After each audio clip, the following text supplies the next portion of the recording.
भगवान श्री राम ने शबरी जी के समक्ष यह बताया, मेरी पहली भक्ति संतों का संग है और कथा प्रसंग में रति होना यह मेरी दूसरी भक्ति है। कथा संतों के माध्यम से जब हम राम कथा श्रवण करते हैं, संत का तात्पर्य किसी जाति से नहीं, किसी देश या वेश से नहीं, संतत्व तो हृदय की वस्तु है। और इसलिए श्री रामचरितमानस में यह कहा गया कि ऐसा कोई देश नहीं है, ऐसा कोई काल नहीं है और ऐसा कोई व्यक्ति नहीं है कि जिसके लिए संत सुलभ न हो। बड़ी अनोखी बात कही गई। वह पंक्ति आपने मानस में पढ़ी होगी जिसमें यह कहा गया कि सब ही सुलभ। कोई व्यक्ति यदि कहता हो कि मुझे संत नहीं मिलते तो सही नहीं कहता।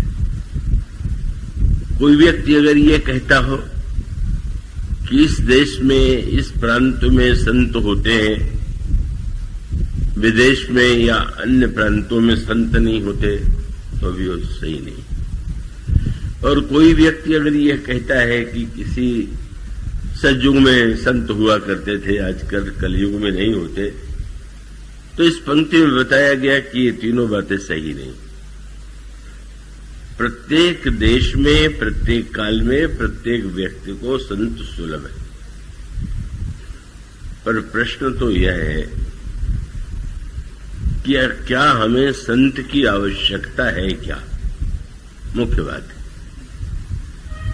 और इसका अभिप्राय यह है, और उसका बड़ा ही सुंदर संकेत किया गया, वो किसी युग से जुड़ी हुई वस्तु नहीं है। प्रताप भानु राजा की जो कथा आई हुई है, महाराज मनु की जो कथा आई हुई है, वह तो सतयुग की गाथा है। और उन दोनों के चरित्र की यदि आप तुलना करें तो महाराज मनु ही आगे चल करके दशरथ के रूप में जन्म लेते और प्रताप भानु का जो नाम का जो राजा है वही दशमुख के रूप में जन्म लेता है। इसका अभिप्राय यह है कि मानो यह सूत्र दिया गया कि यदि हम चाहें तो दशमुख भी बन सकते हैं और यदि हम चाहें तो दशरथ भी बन सकते हैं। वहां पर एक महत्व का सूत्र और वो समझने योग्य है। महाराज मनु और प्रताप भानु उस समय बड़े योग्य राजा माने जाते थे, किंतु दोनों की वृत्ति में एक अंतर है और वो बड़े महत्व का अंतर है। और वो अंतर ये है कि मनु ने बहुत काल तक धर्म पूर्वक राज्य किया, राजा के कर्तव्यों का पालन किया और वह वृद्ध हो गए। और वृद्ध होने के बाद अचानक उनके अंतःकरण में यह बात आई कि क्या मैंने जीवन के उद्देश्यों को पूरी तरह पा लिया? क्या मैं ये कह सकता हूं कि मैंने जीवन के चरम लक्ष्य को पा लिया है? और तब उनको लगा कि नहीं, हमने राजा के कर्तव्यों का पालन किया, सब कुछ किया, पर इतना होते हुए भी अभी ईश्वर की प्राप्ति जो जीवन का चरम लक्ष्य है वो मैंने नहीं, उसे प्राप्त नहीं किया। और ईश्वर की प्राप्ति के लिए भक्ति एक माध्यम है। ये प्रसंग आप 2 दिन पहले से सुन रहे हैं। भगवान राम शबरी जी से कहते हैं कि मानो एक भक्ति करना था, तो महाराज मनु वृद्ध होते हैं तो बहुधा ये अवस्था का शरीर का क्रम है। पहले वो नन्हा बालक होता है, किशोर होता है, युवा होता है, तरुण होता है और उसके पश्चात वृद्ध हो जाता है। पर उस वृद्धावस्था को हम चाहें तो अभिशाप के रूप में देख सकते हैं, लोगों को दिखाई भी देता है। अनेक लोगों का जीवन वृद्धावस्था में बड़ा ही कष्टपूर्ण हो जाता है, पर इतना होते हुए भी वृद्धावस्था केवल अभिशाप तो नहीं है। वृद्धावस्था का अगर हम सही सही उसका अर्थ ले सकें, सही सही उपयोग करें तो वह कल्याणकारी हो सकती है, जैसा कि महाराज मनु के जीवन में हुआ। इसका अभिप्राय यह है कि कई बार भी होता है कि युवावस्था से ही व्यक्ति भयभीत रहता है कि क्या हम बूढ़े तो नहीं हो जाएंगे। मानो वृद्धावस्था आने के पहले वो वृद्धावस्था का भय उस पर, उसके ऊपर सिर पर सवार हो जाता है। और अगर कभी वृद्धावस्था की दिशा में जाए तो या तो कवि केशवदास के समान दृष्टि हो या गोस्वामी तुलसीदास जी के समान दृष्टि हो। गोस्वामी तुलसीदास जी भी राम कथा का प्रेरण करते हैं रामायण के रूप में, और कवि केशवदास बड़े विद्वान कवि रहे हैं, और वो कवि केशवदास ने भी श्री राम के चरित्र के ऊपर जो ग्रंथ लिखा है वो रामचंद्रिका के नाम से प्रसिद्ध है। दोनों ही बड़े उत्कृष्ट ग्रंथ हैं। रामचंद्रिका बड़ी पांडित्यपूर्ण रचना है, किंतु गोस्वामी जी की राम कथा जितना जन जीवन को सम्मोहित करती है, प्रभावित करती है, अंतःकरण में रस का संचार करती है, केशवदास की रचना पांडित्यपूर्ण होते हुए भी वो मनुष्य के केवल पाठ्यक्रम को छोड़ करके शायद ही वो बिरले व्यक्ति होंगे कि जो रामचंद्रिका को पढ़ते हो। वो तो बड़ा प्रसिद्ध व्यंग है कि अगर किसी कवि को विदाई न देना हो राजा को, तो उससे केशव की कविता का अर्थ पूछ देते थे, और वो इतना जटिल होता था कि वो नहीं बता पाता था। तो कहावत आपने सुनी होगी, वे कवि को देन न चाहे विदाई तो पूछे केशव की कविताई। तो इतने पंडित और इतने व्याख्याता होते हुए भी क्या कारण है? और उसका कारण है दोनों की दृष्टि का भेद। दृष्टि का भेद क्या है? केशवदास जी के काव्य से ही दिखाई देता है कि उनकी मनोधारा किस दिशा में जाती है। युवावस्था से जब कुछ आगे की ओर चले और बाल कहीं कहीं से सफेद होने लगे, निकले बाहर और कुछ युवतियां सामने आईं और उन्होंने केशवदास जी को देख करके कहा, बाबा प्रणाम। उदास मन से आशीर्वाद तो दे दिया, पर इतने दुखी हुए और आकर के घर में लौट करके अपने बालों को उन्होंने धिक्कारा। अरे केश, तुमने तो आज वह कार्य किया जो कोई शत्रु भी नहीं करता। बाल तो बोलते नहीं, बाल पूछ सकते हैं कि हमने आपका क्या बिगाड़ दिया। तो कवि केशवदास की व्यथा उस दोहे में प्रकट होती है, जब उन्होंने ये कह दिया कि केशव केसनी असि करी, जस अरिहू न कराही, चंद्र बदन मृगलोचनी बाबा कहीं कहीं जाए।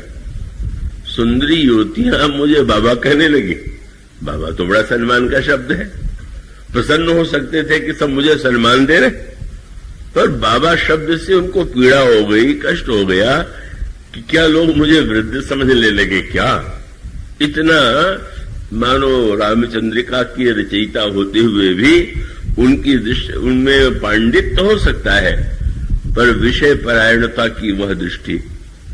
और दूसरी ओर तुलसीदास जी कि वृद्ध हो गए तो कम भी सुनाई देने लगा, दिखाई भी कम देने लगा। बहुत लंबी आयु गोस्वामी जी ने पाई थी, केशवदास जी की अपेक्षा उनकी आयु बहुत लंबी थी। तो वृद्धावस्था के रोग कष्ट तो उनके जीवन में भी आए ही। पर उनकी वृद्धावस्था के प्रति दृष्टि दूसरी थी। शिष्यों ने जब गोस्वामी जी से कहा कि आपके लिए कोई अच्छा वैद्य ले आवे, वैद्य जी आपको कोई औषधि दे और उससे आपके शरीर की शक्ति बढ़े, हम लोगों को बड़ी इच्छा है कि आपका सानिध्य, आपकी सेवा हमें अधिक से अधिक दिनों तक प्राप्त हो। गोस्वामी जी ने देखा तो बड़े स्नेह से कहा, ठीक है, आप लोग मेरे लिए वैद्य अवश्य बुलाइए, पर मैं बता देना चाहता हूं कि जिन रोगों की आशंका को लेकर के आप दुखी हैं वो मेरे जीवन में नहीं। और उन्होंने कहा, अगर वैद्य आवे और देखे कि मेरी कान कम से कम सुनाई देता है तो ऐसी दवा की आवश्यकता नहीं जिससे बहुत सुनाई देने लगे। आंख से यदि कम दिखाई देता है तो ऐसी दवा की आवश्यकता नहीं है कि मुझे दिखाई देने लगे। पर उनका वो दोहा कितना भावपूर्ण है, जिसमें वे कहते हैं, श्रवण घटहु पुनि दृग घटहु, घटहु सकल बल देह, इते घटे घटिह न कछु, पर घटे न हरिसो ने। कहीं भगवान से मेरा प्रेम तो कम नहीं हो रहा है। अगर प्रेम कम हो रहा हो और वैद्य के पास कोई ऐसी दवा हो कि जो हमारे प्रेम में वृद्धि कर दे, तो हमें उसे वैद्य की ही आवश्यकता है। तो अब वो दोनों की जो दृष्टि है, राम कथा, राम चर्चा, राम के विषय में लिख देने मात्र से कोई श्री राम का भक्त थोड़ी हो गया। एक व्यक्ति अगर अपने पांडित्य के प्रदर्शन की दृष्टि से लिखे पर उसका दृष्टिकोण सांसारिक हो, तो पांडित्य की दृष्टि से रचना ऊंची होते हुए भी वो वस्तुतः भक्ति के संदर्भ में उसका कोई विशेष अर्थ नहीं। तो यह जो दो दृष्टि है, इसका अभिप्राय है कि मनुष्य के जीवन में शरीर के साथ हर तरह की समस्याएं आती है। जीवन में केवल रोग की नहीं, शोक की नहीं, अनेक अनेक समस्याएं प्रत्येक व्यक्ति के जीवन में आती है। पर उनको हम किस दृष्टि से देखते हैं और उसे हम किस अर्थ में लेते हैं, इसलिए महाराज मनु की विशेषता यही है कि वृद्धावस्था में उन्होंने एक गणित किया।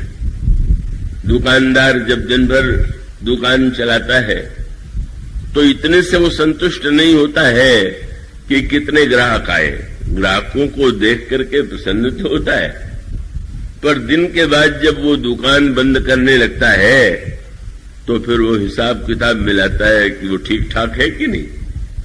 वृद्धावस्था में हिसाब को ठीक करने का समय, जीवन में जो व्यापार किया अब मिला लेना चाहिए कि वो हिसाब किताब ठीक ठाक है कि नहीं ठीक। अब दिखाई दे कि अरे भाई दिन भर तो ग्राहक आए, बड़ी बिक्री हुई, पर घाटा हो गया। इसी प्रकार से जीवन भर तीनों अवस्था में कर्म करने के बाद वृद्धावस्था का गणित उन्होंने किया और उन्होंने कहा, नहीं नहीं, अभी जीवन का चरम उद्देश्य तो ईश्वर को पाना, और पाना है वो मैंने नहीं पाया। और तब उनको ये लगा कि ठीक तो है, युवा पुत्र है, योग्यता पूर्वक राज्य चला सकते हैं। मैंने मन के मन में व्यामोह नहीं था कि हम बस सिंहासन पर ही चिपके रहे, आसीन रहे, उससे कभी अलग न जाए। उन्होंने पुत्रों को बुला करके कहा, अब मैं वन की यात्रा करूंगा और आप लोग, आप बड़े पुत्र हैं, आप राज्य संभालिए। तान पात से उन्होंने कहा, नहीं नहीं पिताजी, मैं चाहूंगा कि आप ही सिंहासन पर समासीन रहें, मैं आपकी आज्ञा का पालन करूं, उनका ना कभी संभव नहीं। इसलिए गोस्वामी जी ने एक शब्द जोड़ दिया, बरबस राज सुत नृपदीना और हरिहित आप गवन बन कीना। वृद्धावस्था, वन की यात्रा भगवान को पाने के लिए। प्रताप भानु यज्ञ करता है, योग्य राजा है, उसने भी वन की यात्रा की। वन की यात्रा एक ही है पर लक्ष्य अलग अलग है। मनु गए वन में ईश्वर को पाने के लिए और प्रताप भानु राजा वन में गया मृगया करने के लिए। मृगया करने के वन में मृगया भी हो सकता है और वन में व्यक्ति साधना और तपस्या भी कर सकता है। और उसके बाद एक बड़े महत्व का सूत्र है कि वन में एक को बहुत से संत मिल गए, वो थे महाराज मनु, और प्रताप भानु को एक महासंत मिल गया। उसका अर्थ ये हुआ, महाशब्द जो है वो निंदा के अर्थ में भी प्रयुक्त करते हैं ना, महाशब्द हमेशा प्रशंसा में ही नहीं होता। क्यों? और उसका अर्थ ये कि अगर हमारा लक्ष्य उद्देश्य ईश्वर को पाना है तो हमें वास्तविक संत मिलेगा, पर अगर हमारा उद्देश्य ईश्वर को पाना है ही नहीं, तो जब हमारा लक्ष्य ही सही नहीं है, और हमारा लक्ष्य वह है जो प्रताप भानु का था। प्रताप भानु युवा थे जब मुनि जी से भेंट हुई। मुनि जी एक राजा थे जिनके राजा के राज्य को प्रताप भानु ने छीन लिया था। वन में वो कपटी मुनि का वेश बना करके रह रहा था प्रताप भानु से बदला लेने के लिए। राजा शिकार करते करते जब वन में उन्होंने लौट रहे थे, हर बाण लक्ष्य को भेद कर रहा था, लौटते समय एक शूकर दिखाई पड़ा, और शूकर को देख करके गोस्वामी जी ने बड़ी काव्यमयी भाषा का प्रयोग किया। शूकर काला था और उसके दांत जो थे वो बड़े उजले सफेद थे। तो गोस्वामी जी ने कविता काव्य के साथ साथ उसमें भविष्य का संकेत भी था। जब प्रताप भानु देखा तो गोस्वामी जी ने लिखा कि राजा को यह लगा कि जनु बन दुरेऊ ससी ग्रस्य राहु, जैसे वन में राहु ने चंद्रमा को ग्रस लिया हो। ठीक है, राहु काला, चंद्रमा उज्जवल, पर गोस्वामी जी इससे भी आगे की बात कह रहे हैं। कवि के लिए तो काले और गोरे से लेना देना, पर मानो यह सावधानी थी कि प्रताप भानु के मन में अगर यह काव्य आया कि लगता है कि राहु ने चंद्रमा को ग्रस लिया है, तो उसको ये भी याद कर लेना चाहिए कि राहु केवल चंद्रमा को ही नहीं ग्रसता है, सूर्य को भी ग्रसता है, और ये है प्रताप भानु।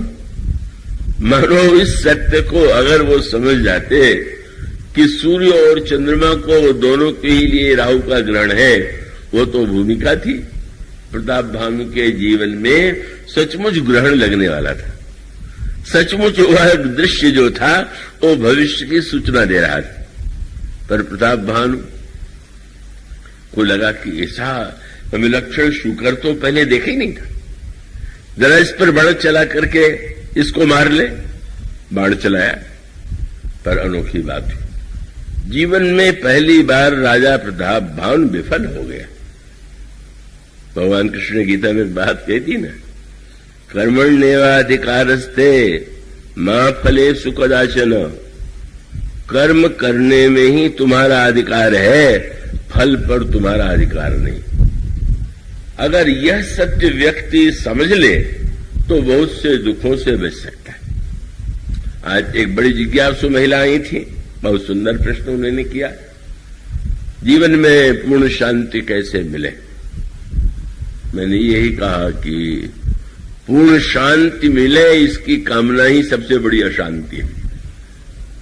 इसका अर्थ ये है कि शरीर रहते हुए, समाज में, व्यवहार में रहते हुए हम असंभव वस्तु की मांग करें तो संभव कैसे होगा। तो इसलिए ये प्रश्न नहीं, पर शांति की आवश्यकता तो है, पूर्ण शांति तो नहीं। पर इसका अर्थ यह है कि व्यक्ति जो है क्या पहले ठीक ठीक इस सत्य को समझ सके और वो इस बात को मान ले कि भाई जो समस्याएं हैं वो अनेक रूपों में आएंगी, और उसका सूत्र है कि भाई पूर्ण शांति शब्द अगर मान ले तो तब है जब पूरी तरह से कोई इच्छा न रह जाए। तो अब ये तो कठिन सी बात हो गई, इच्छा सर्वथा रहे ही नहीं तो पूर्ण शांति है। आप जब गहरी नींद में सोते हैं, जब सपना नहीं आता है तो कैसी बढ़िया शांति मिलती है। क्यों मिलती है? क्योंकि उस समय आप न तो ब्राह्मण होते हैं, न क्षत्रिय, न वैश्य, न शूद्र, न मुसलमान, न ईसाई, कुछ नहीं होते।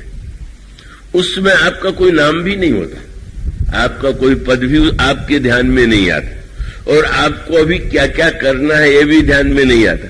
कैसी शांति मिलती है। और इसका अर्थ जब कुछ नहीं रहता, कुछ की इच्छा न हो तो शांति मिले, पर वो तो कुछ घंटों की ही शांति होगी। इसका अर्थ जब आपको गहरी नींद आएगी तो आप आनंद में रहे, पर उठने के बाद तो फिर आप तो देखेंगे तो आपको अपना नाम याद आ जाएगा, अपना परिवार याद आ जाएगा, अपने कार्य की समस्याएं याद आ जाएंगी।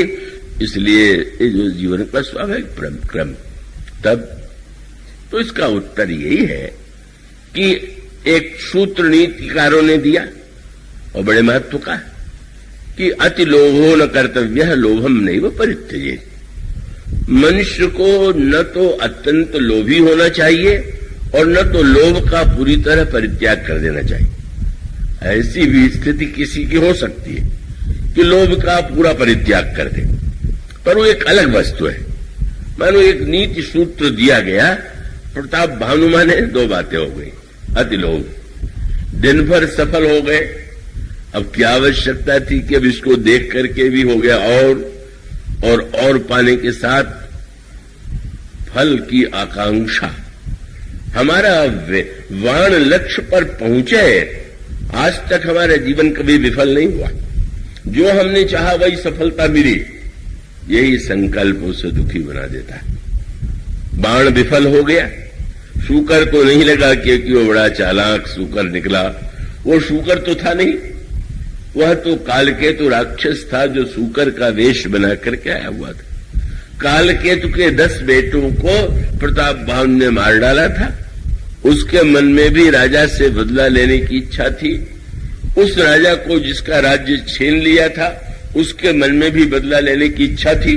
उन दोनों ने मिलकर के एक योजना बनाई और प्रताप भानु को भटकाने के लिए यह एक योजना बनाई गई। परिछल सुअर शरीर बचावा। और तब राजा अगर यह मान लेता कि ठीक है, दिन भर इतनी सफलता मिली, चलो एक विफलता ही सही, तो आगे की समस्याओं से मुक्त हो जाता।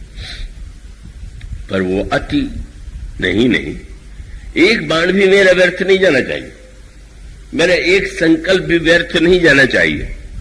और तब गोस्वामी जी ने जो दूसरा शब्द लिखा, कितना मनोवैज्ञानिक है। क्रोध आपको कब आता है? क्रोध हमें कब आता है? क्रोध हमें तब आता है जब हमारी कामना में बाधा पड़ती है। उसके मूल में भी वह संगात संजायते कामः कामात् क्रोधो विजायते। संग से मनुष्य के जीवन में कामना उत्पन्न होती है और कामना की पूर्ति में बाधा पड़े तो क्रोध आ जाता है। तो कामना की पूर्ति में बाधा पड़ी तो क्रोध आ गया। गोस्वामी जी का एक एक शब्द कितना सांकेतिक। बोले ऋषभस भूप चले संग लागल, इतना क्रोध आ गया। क्यों? बोले हमारे मंत्री, हमारे सेनापति, सैनिक आप सामने न कहें पर भीतर ही कहेंगे कि आज तो महाराज का निशाना जो था वो चूक गया। और तब जब वो भागते हैं, परिणाम क्या हुआ? मंत्रियों का घोड़ा पीछे रह गया, सेनापतियों का घोड़ा पीछे रह गया, सैनिकों का घोड़ा पीछे रह गया। और तब बोले अति अकेल मग विपुल कलेसु तदपि न मृग मग तजई नरेसु। अत्यंत अकेला हो गया। वन था, बड़े क्लेश थे, पर राजा उस मार्ग को नहीं छोड़ रहा था। प्रताप भानु नहीं, अधिकांश लोग प्रताप भानु ही तो है। चाहे लोभ के, अति लोभ के मार्ग में जितनी कठिनाई आवे, चाहे जितनी समस्या आवे, पर व्यक्ति छोड़ नहीं पाता। उस मार्ग पर बढ़ने ही की बात सोचता है। सब जब छूट गए, और उस छूटने में तुलसीदास जी ने लिख दिया कि अति अकेल, यानी ईश्वर की याद भी नहीं रह गई। अगर ईश्वर की याद रहती कि कोई नहीं है, पर चलो ईश्वर तो मेरे साथ है, तो शायद आगे चल करके वो भटकाव से बच जाता। साथियों ने साथ छोड़ दिया, ईश्वर भूल गया। और तब एक मुनि जी मिल गए, और मुनि जी मिले, उसे संत मिले तो उसने, महाराज मनु को संत मिले तो उन्होंने भगवान को पा लिया। और मनु को जो प्रताप भान को संत मिले, उसने उनको रावण बना दिया। किसका दोष था? क्योंकि कपट मुनि से बातचीत में जब कपट मुनि ने प्रसन्न होकर पूछा कि आज मैं बहुत प्रसन्न हूं, तुम जो मांगना हो मांग लो, और तब उन्होंने बड़ी भूमिका से कहा कि महाराज, वैसे तो आपकी कृपा से मुझे सब कुछ प्राप्त है, पर आप जैसा महापुरुष संत प्रसन्न है तो मुझे थोड़ा सा दे दीजिए। और उनकी थोड़ी की इसी मांग सुन करके वो कपट मुनि हंसा कि ये तो मुझसे भी बहुत आगे है। क्या? बोले आशीर्वाद दीजिए कि हम कभी बूढ़े न हो। मनु बूढ़े हो गए और प्रताप भानु भविष्य में बूढ़ा मैं न हूं, पहला वरदान मांगता, मेरी मृत्यु न हो, मैं बूढ़ा न हूं, 1101 कल्प तक मैं राज्य करूं, कभी कोई मुझे न हरावे। वही प्रश्न है। जो मांग आप करेंगे अगर असंभव होगी तो आपका दुख उतना ही बढ़ जाएगा। और उसका अर्थ यह है कि जानता है राजा कि शरीर का धर्म है वृद्ध होना। राजा को ज्ञात है कि मनुष्य के आयु की सीमाएं, राजा को यह ज्ञात है कि जय के साथ पराजय भी कभी कभी जीवन में हुआ करती है। इसलिए आप देखेंगे भगवान कृष्ण ने अर्जुन से ये नहीं कह दिया कि तुम चिंता क्यों करते हो, मैं तुम्हारा सारथी हूं तो तुम जीतोगे, नहीं कह सकते थे। अर्जुन तुम निश्चिंत हो जाओ। कैसे बोलने वाले साक्षात भगवान हैं, लड़ो। क्यों? पहली बात उल्टी कह दिया। एक तो कहते थे चिंता मत करो मैं तुम्हें जिता दूंगा, पर कहते कहे दोनों तरह से अच्छा है।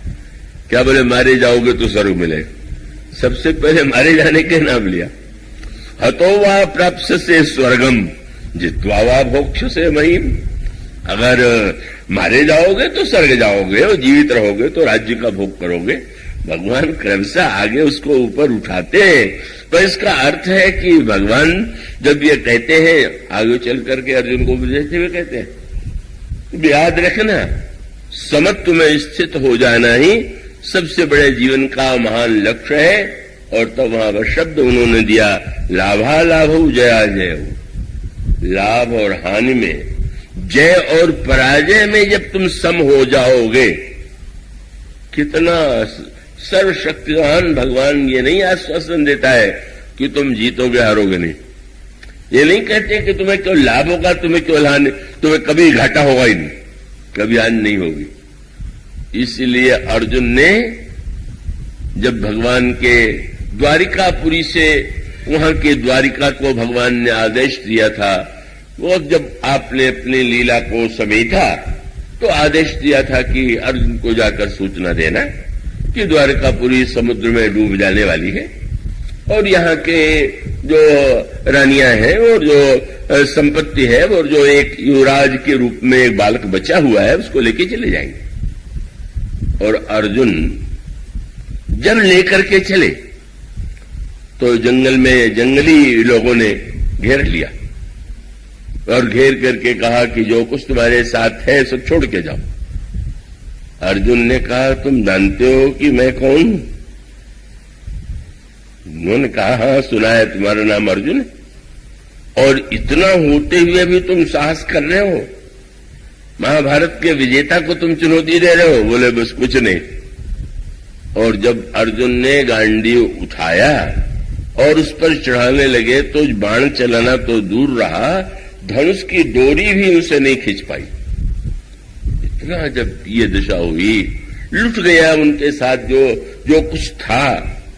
और तब अर्जुन की परीक्षा थी। गीता को की परीक्षा महाभारत में नहीं थी, गीता की परीक्षा अब थी। महाभारत में तो विजयी विजय थी, पर आज अब लगने लगा हरि बिनु झूठ भयवु पुरुषारथ, सोई धनुहा सोई पारथ। एक ऐसी स्थिति आ गई मानो इसका अर्थ यह है कि व्यक्ति जीवन की सत्यताओं को यदि अस्वीकार करेगा तो अपने दुख को बढ़ावेगा। इसलिए प्रताप भानु के दुख का, अनर्थ का सबसे बड़ा कारण यह था कि उसने असंभव वस्तुओं की चाह की और ये मान लिया कि इनके द्वारा ये हमारी इच्छा पूरी हो जाएगी। इसलिए संत यदि हम पाना चाहते हैं तो संत के द्वारा व्यक्ति को धन भी मिल सकता है, संत के द्वारा व्यक्ति को का यश भी मिल सकता है, सफलता भी मिल सकती है, क्योंकि यह भी स्वीकार किया गया कि मति कीरति गति भूति भलाई, जब जही जतन जहां जही पाई, सो जानब सत्संग प्रभाव। तो संतों के द्वारा यह मिलने का अर्थ ये नहीं है कि वो चरम लक्ष्य है। अंतिम लक्ष्य तो यही है कि बालक को अगर मां मिठाई देती है तो इस आकांक्षा से कि बालक का मन पढ़ाई में लगे।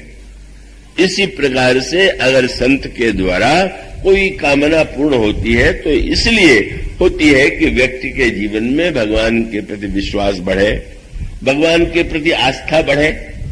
इसलिए मानो मूल प्रश्न यही है कि संत जो है, असंत और संत सतयुग में भी थे और असंत संत कलयुग में भी। मात्रा का अंतर हो सकता है, ये तो नहीं कहा जा सकता है कि मात्रा में भेद नहीं होता। अब भी तो ठीक है ये कि भाई बरसात में वर्षा जितनी होगी वो गर्मी में किसी दिन नहीं हो पाती है, पर उसका अभाव तो नहीं होता।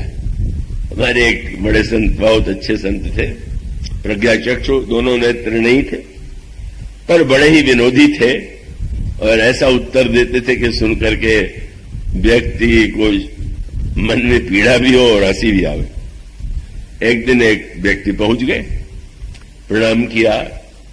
प्रणाम करने के बाद कहले, महाराज पहले जैसे संत होते थे अब क्यों नहीं मिलते?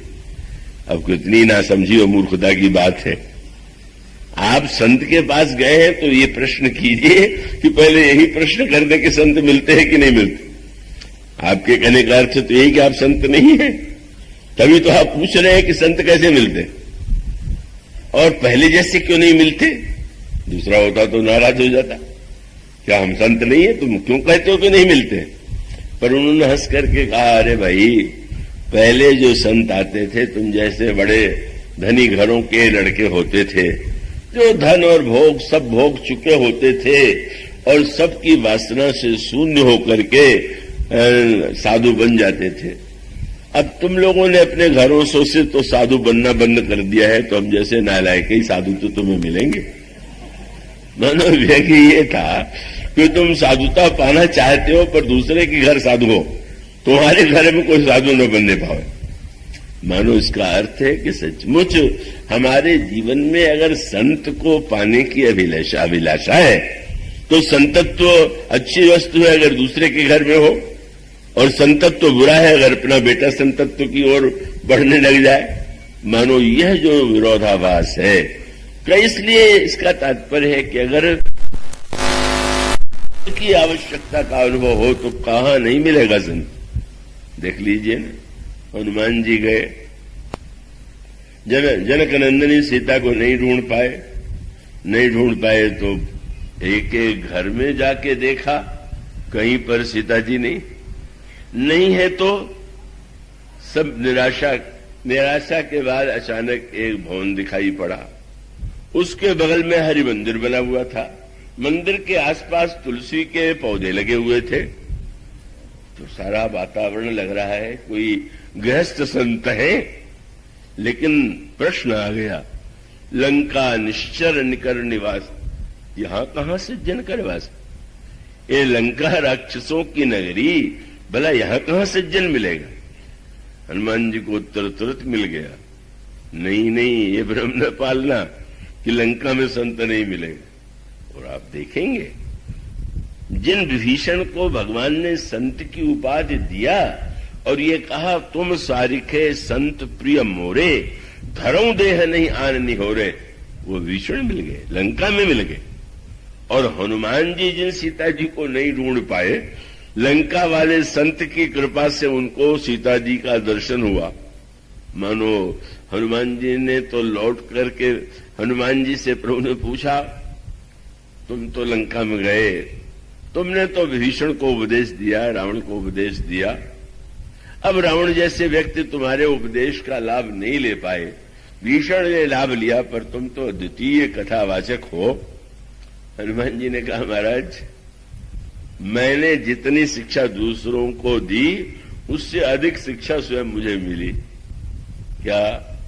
मैंने जब विभीषण के भवन को देखा और मुझे ये लगा कि लंका में संत नहीं हो सकता, और जब विभीषण से भेंट हुई और उनसे मैंने कहा कि सीता जी को हम खोज के थक गए, नहीं मिली, और उन्होंने युक्ति बता दिया, तो मुझे उत्तर मिल गया कि देखो भारत का संत नहीं ढूंढ पाया, लंका के संत ने बतला दिया।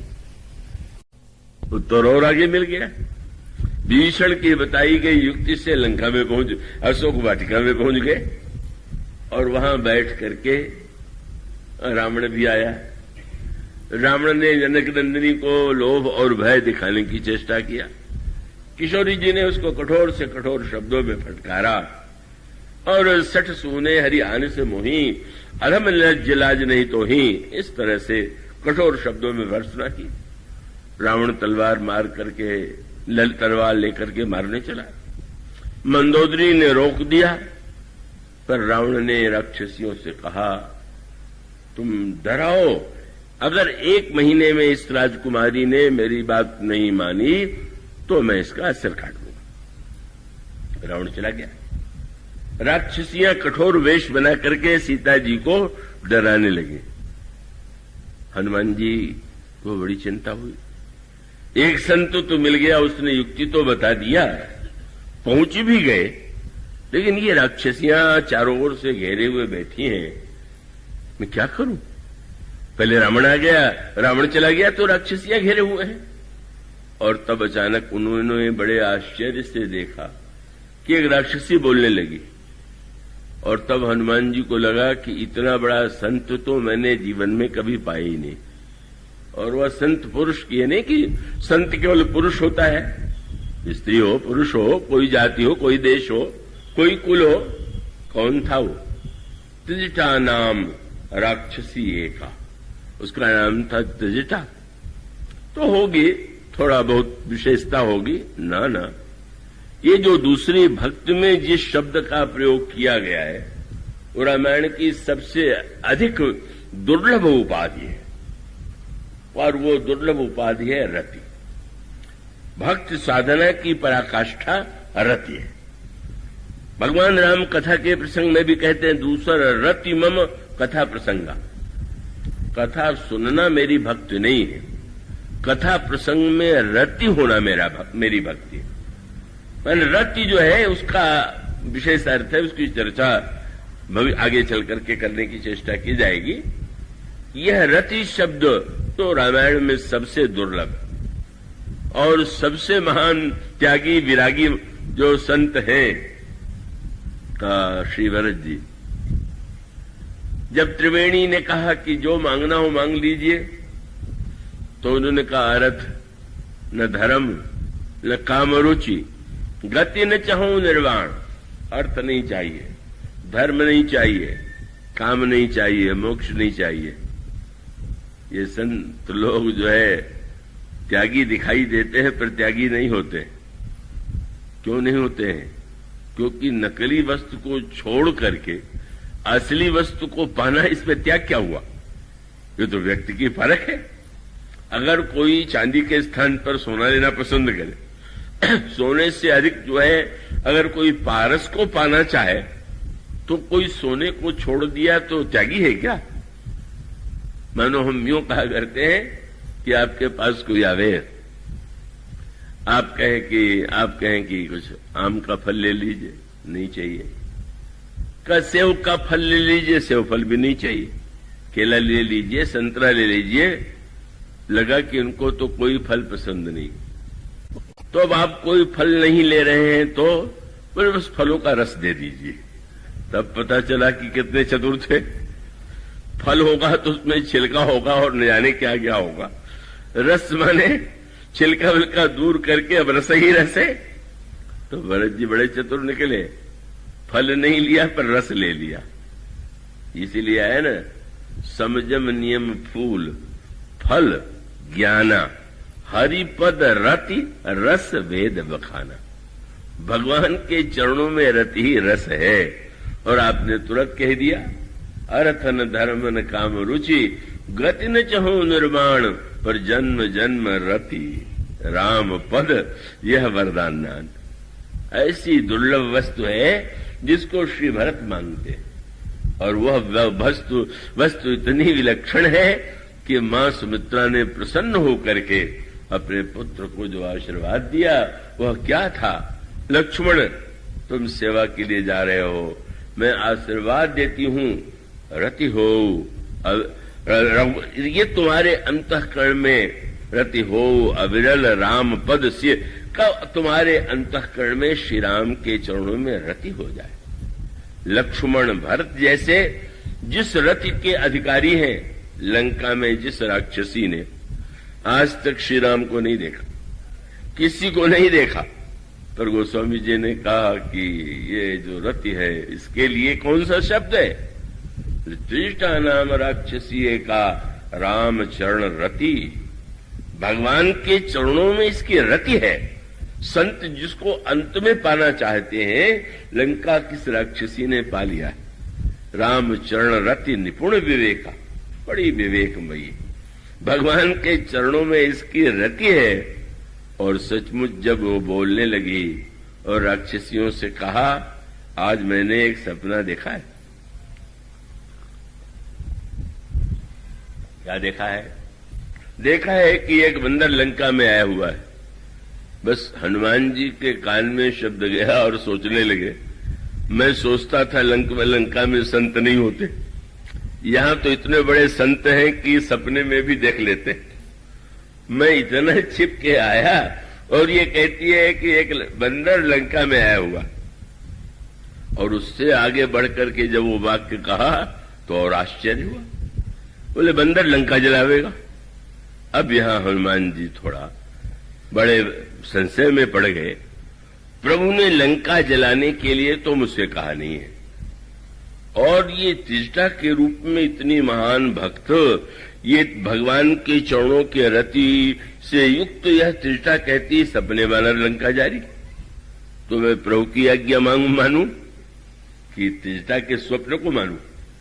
वैसे तो उलट करके देखिए तो भाई सपने में कोई आज्ञा दे तो लगेगा अब सपने का क्या है, प्रत्यक्ष कोई कुछ कहे तो उसका महत्व है।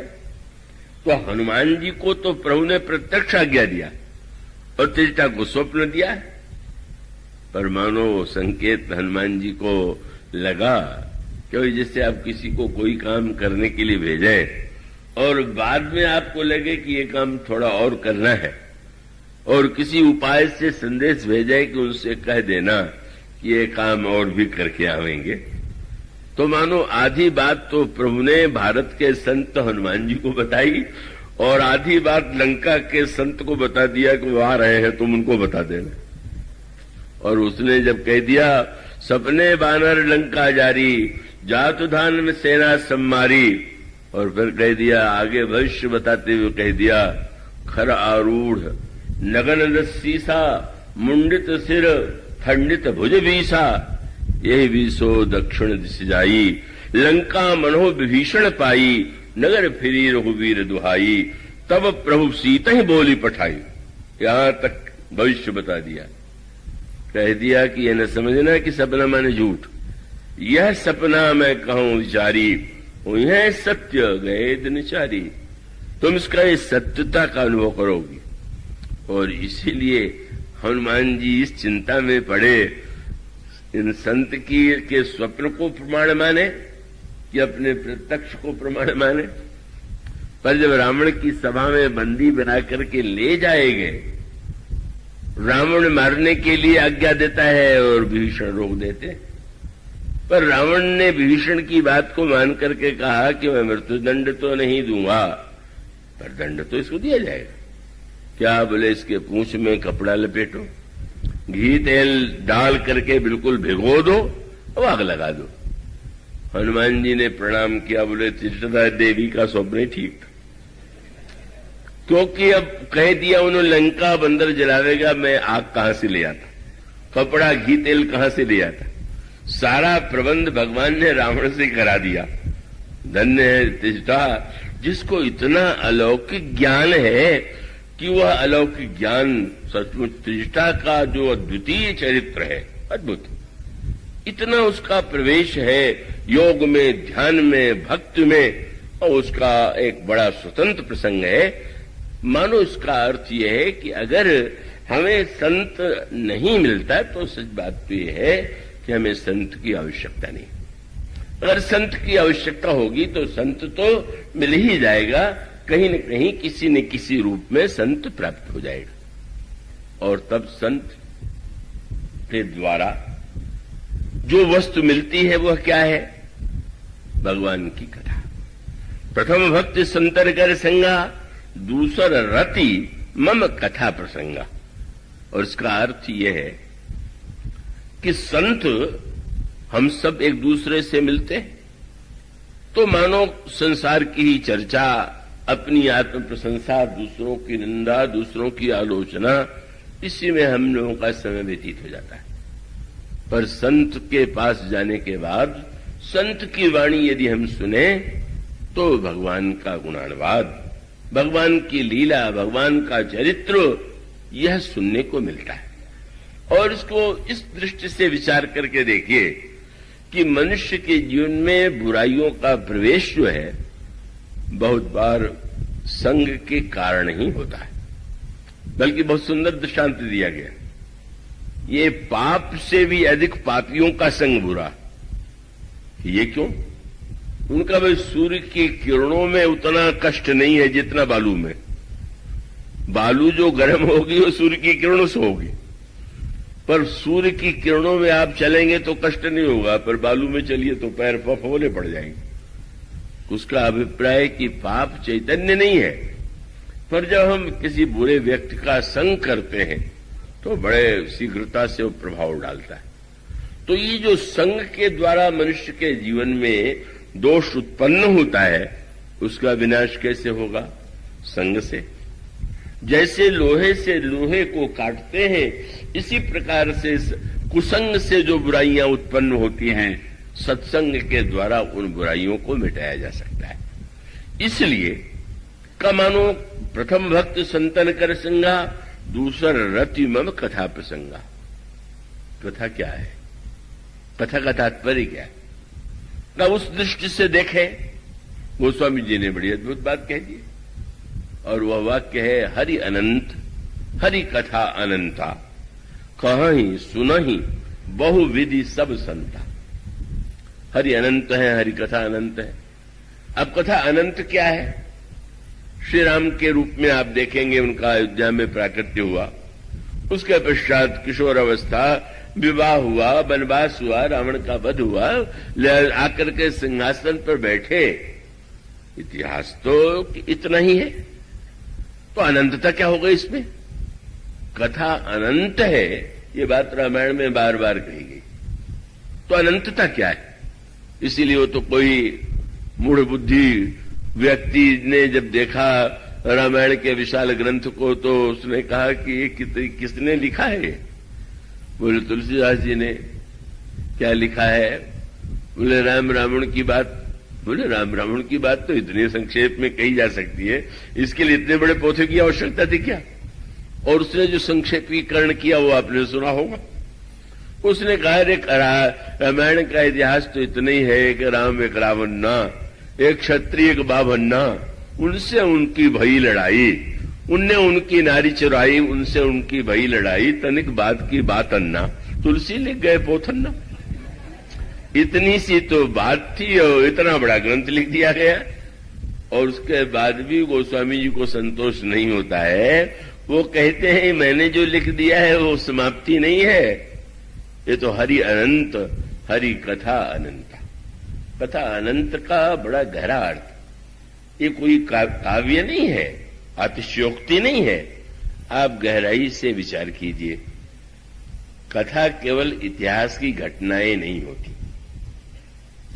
कथा माने इतिहास में जो घटनाएं घटित हुई हैं, जब यह बात कही जाती है कि भगवान राम साक्षात परब्रह्म परमात्मा है और मनुष्य बनकर के वो संसार में अपनी लीलाओं के द्वारा जीव को धन्य करते हैं, तो इसका अर्थ है कि लीला को केवल घटना के रूप में नहीं, उद्देश्य के रूप में देखना ही विवेक है। तो कथा क्या है? कथा अनंत इसलिए होगी कि आपके सामने जितने व्यक्ति हैं सबके लिए कथा का अलग अलग रूप है, और आपके सामने भी जीवन की विभिन्न परिस्थितियों में कथा का अलग अलग अर्थ है। जैसे भगवान अनंत है वैसे कथा अनंत है। और वो जो अनंत कथा है, संत क्या करता है? उसकी विशेषता यह है कि वह हरि के अनंत रूप को, गुण को, चरित्र को ऐसे ढंग से सुनाता है कि सामने वाले व्यक्ति के जीवन में उस समय जैसी आवश्यकता हो और जैसे उसका कल्याण हो, उस रूप में वो कथा के अर्थ को बदल देता। जिसको कथा कहते हैं उसका अर्थ ये नहीं हुआ कि वो शब्द से सुना देगा। अब अगर आप, क्या एक बार सज्जन ने कहा तो आपकी पुस्तकें मैंने पढ़ी पर रामायण में मुझे नहीं मिली वो बातें, तो उन्होंने मान लिया कि वो जो लिखा गया है बस उतना शब्द का अर्थ दोहरा दिया जाए तो वो हुई बात। अब निंदा करने वाला कहेगा आपने मनमानी बात कह दिया, और झूठी प्रशंसा करने वाले कहते ही रहते हैं कि आपने तो जितना सोचा उतना तुलसीदास जी ने भी नहीं सोचा होगा। हम उनको बड़ा बुद्धिमान नहीं मानते कि वो हमको उपाधि दे रहे हैं कि मैं तुलसीदास जी से अधिक बुद्धिमान हूं। वस्तुतः भगवान का गुण ही अनंत है, और उस अनंत गुण में किस समय, किस जीवन में किस अर्थ की आवश्यकता है, इसका बड़ा महत्व है। और यही भूमिका संत की है। इसका अभिप्राय कि जैसे किसी वैद्य के पास अनगिनत दवाइयां हैं, लेकिन वो दवाइयों में यह नहीं देखता है। आप मान लीजिए किसी दवा के दुकान में जाए और वहां जाकर के दुकानदार पूछे कि कौन सी दवा चाहिए, और आप कहें कि जो आपके दुकान में सबसे महंगी दवा हो दे दीजिए, तो मुंह देखने लगेगा दुकानदार को भी आया हुआ है कि रोगी आया हुआ है। रोगी महंगी और सस्ती नहीं देखेगा, उसके रोग को मिटाने के लिए जैसी दवा चाहिए वो दवा चाहे थोड़े से पैसे की हो या वो बहुत मूल्यवान हो।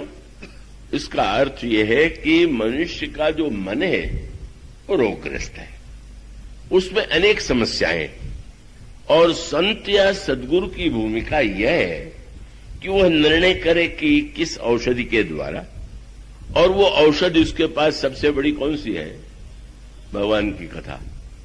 भगवान की कथा की औषधि बस श्रीमद् भागवत में, रामायण में, सर्वत्र अगर कोई वस्तु सर्वश्रेष्ठ है तो वो कथा है। और इसीलिए श्रीमद् भागवत के प्रसंग में आपने अगर सुना ही होगा, उसमें कथा की कितनी महिमा गाई गई। यहां तक वर्णन आता है कि जिस समय सुखदेव जी परीक्षित को कथा सुनाने बैठे, उस समय देवता अमृत लेकर के आए और कहा, परीक्षित तुम इस अमृत को पी लो, सुखदेव जी हम लोगों को कथा सुना दें। उन्होंने कहा, अरे कथा कसुधा लोके काचो का मणिर महान। कहां कथा और कहां अमृत, कहां कांच और कहां हीरा। कब? जब सही अर्थों में कथा कही जाए और सही अर्थों में उस कथा के जिस अर्थ की आवश्यकता, उस अर्थ को व्यक्ति ग्रहण कर ले। और इसलिए प्रत्येक परिस्थिति में आपके समक्ष जैसे भगवान अनेक रूपों में आते हैं, इसी प्रकार से कथा अनेक रूपों में आती है। अब हनुमान जी को आप देख लीजिए, इतनी बार कथा का प्रयोग करते हैं पर अर्थ बदल जाता है, भाव बदल जाता है, तात्पर्य बदल जाता है। हनुमान जी तो सर्वदा कथा के रूप में दिखाई देंगे। वो तो भगवान राम का जब पहला मिलन हुआ और हनुमान जी के बोलने की शैली हनुमान प्रभु ने सुनी तो लगा कि बहुत बढ़िया कथावाचक है। और तब प्रभु ने तुरंत कहा, आपन चरित्र कहा मैं गाई, कहो विप्र निज कथा बुझाई। बोले मैंने तो अपना चरित्र गा के सुनाया, ब्राह्मण देवता अपनी कथा सुनाइए। बहुत मीठी बात थी। क्या? बोले गाने का आनंद तो सुनने में है, पर कथा का आनंद तो समझने में है। तो भाई मैंने तो गा दिया, कथावाचक की अर्थ तो आप ही बताओगे। और सचमुच हनुमान जी का कहा जाए वो तो कितने अद्भुत रूप में आप नया अर्थ दे देते हैं। भगवान राम के शब्दों को पकड़ करके ही उन्होंने ये कहा कि प्रभु इस पर्वत पर बंदरों के राजा रहते हैं, वो आपके दास हैं और दास हैं, और आप चल करके उनसे मित्रता कीजिए और आप उनको अभयदान दीजिए। और सूत्र क्या लिया? बोले आपने अपना चरित्र जो गा के सुनाया न सुनाया होता तो मैं ये बात न कहता, पर आपने जो कथा, आपने जो परिचय दिया, मैंने पूछा आप कौन है और आपने परिचय दिया, तभी मेरा साहस हो रहा है कि ये मैं बात आपसे कहूं। क्या? बोले प्रभु आपने जब कथा सुनाई, अब पहली बात तो यही है कि हनुमान जी ने कहा कि महाराज पर्वत पर बंदरों के राजा रहते हैं। सुग्रीव भी कोई राजा है? न राज्य है, न पत्नी है, न संपत्ति है, सब छीना हुआ है। बेचारे किसी तरह से जीवन काट रहे हैं और हनुमान जी कह रहे हैं कि बंदरों के राजा रहते हैं। अगर प्रभु बाद में पूछ दें कि तुमने तो कहा था ये बंदरों के राजा है, यही तुम्हारे राजा है, तो उन्होंने कहा प्रभु आपके द्वारा कथा मैंने न सुनी होती तो मैं राजा की उपाधि न देता, पर आपकी कथा को सुन के मुझे लगा कि वो राजा है। क्यों? जब आपने सुनाते हुए ये कहा कि मेरे पिताजी ने जब वन में जाने का आदेश दिया और मां कौशल्या के पास में गया और मां कौशल्या को तो पता नहीं था।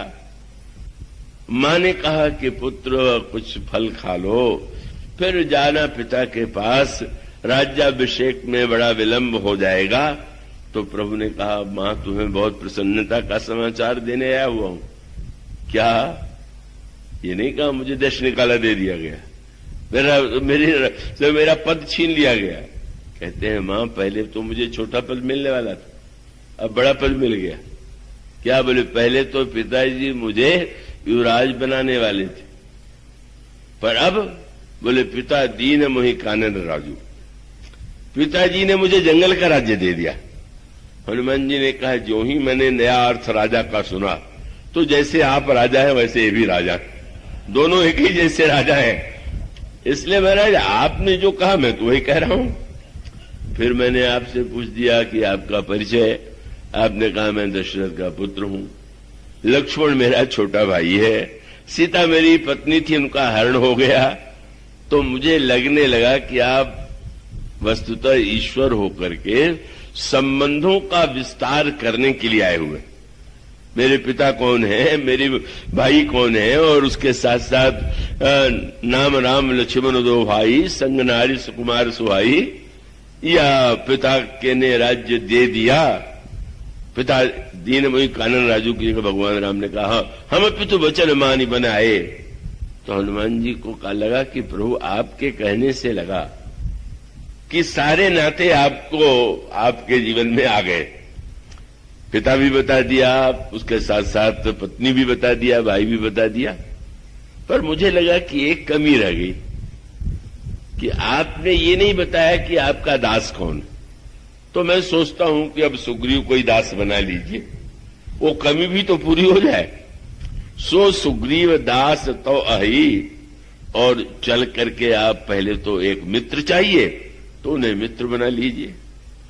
तो दास बनावे कि मित्र बनावे? बोले है तो वो दास, सो सुग्रीव दास तो अहि, लेकिन तेईसन नाथ मैत्री कीजिए।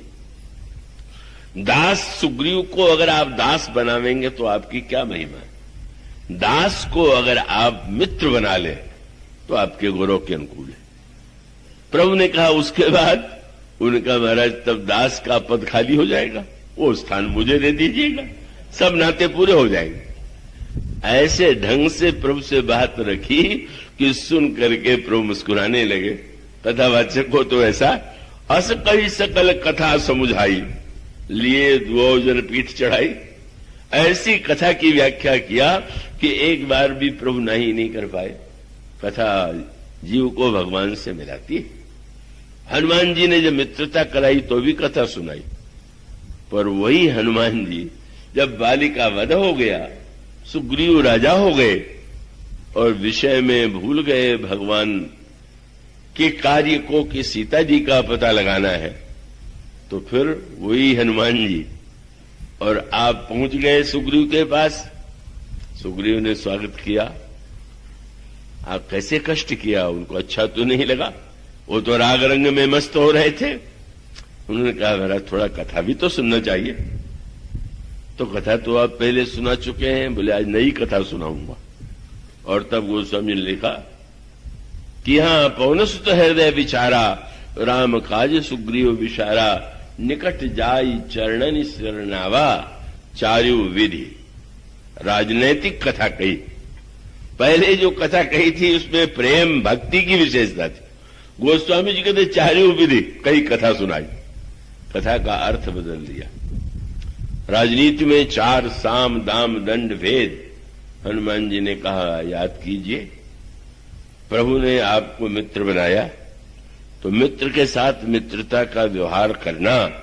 प्रभु ने यह भी तो कहा था कि ऐसा कुमित्र जो मित्र के संकट में काम न आवे उसे भुला देना चाहिए, छोड़ देना चाहिए। तो आपने विचार करके सोचा कि प्रभु ने वाक्य क्यों कहा था, आपके लिए उपदेश था।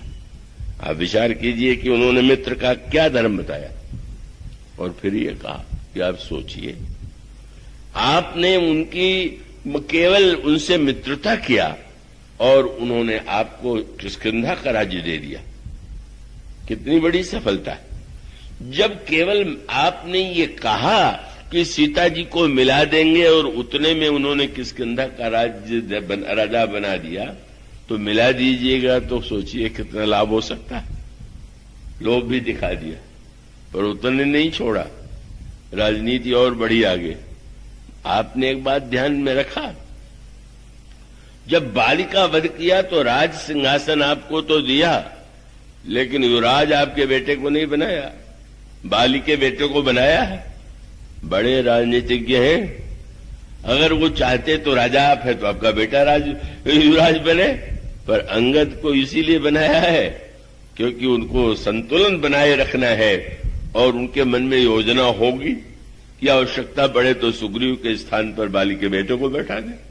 अब तो बेचारा अर्थ सुनते ही घबरा गया, पर अंतिम अर्थ हनुमान जी ने जो किया उसके मारे तो प्राण ही सूख गया।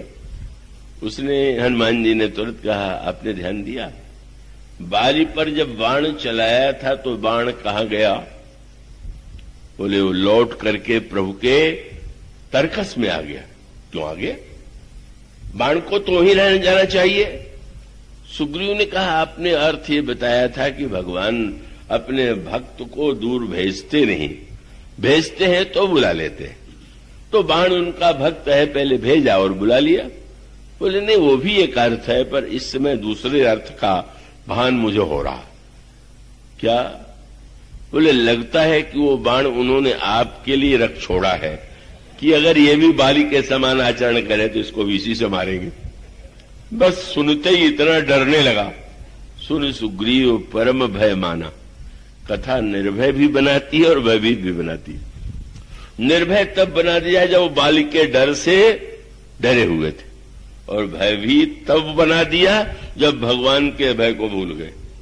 दोनों की आवश्यकता है, भगवान से डरता रहे और संसार से निडर हो जाए। बोले जब भी दुरुपयोग हुआ ऐसे यह मानो इतने रूप में कथा आपके हर प्रश्न का, हर परिस्थिति का, हर समस्या का समाधान भगवान की कथा देती है, और संत उसी के माध्यम से जीव को संदेश और प्रेरणा देता है।